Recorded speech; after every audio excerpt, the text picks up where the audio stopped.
Hello, I'm Pastor John Churchill. I'm one of the chaplains here at Share Your Heart. And the word for today and the word for this week is responsibility. And that word reminds me of a story of a guy named Pat McMahon. He was a Phoenix talk show radio host, and he once interviewed Mother Teresa for his program. And he was so impressed with her that afterwards he said he wanted to do something for her. He said, "I would just like to help in some way." And she said, "Well, tomorrow morning, get up at 4 a.m., go out into the streets of Phoenix, find someone who lives there and believes that he's alone, and convince him that he's not." At Share Your Heart, we obviously believe in the type of ministry that Mother Teresa was talking about. That's why we have the volunteer chaplaincy. We see people every day who believe they are alone.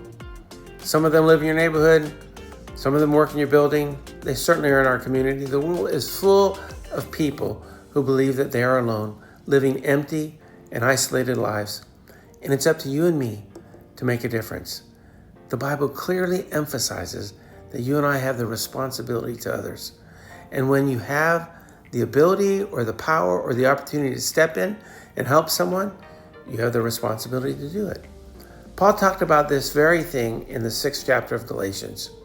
In verse 5, he says, each one should carry his own load. But earlier in verse 2, he said, carry each other's burdens.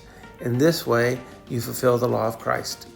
And then later on in verse 10, he says, therefore, as you have the opportunity, let us do good to all people, especially those who belong to the family of believers.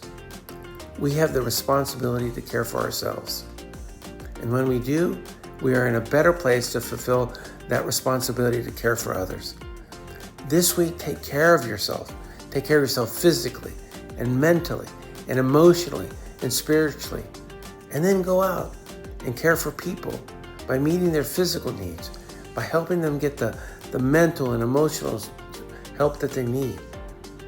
Help them know the love of God. Convince someone that they're not alone. Do that this week, and God bless you as you do it.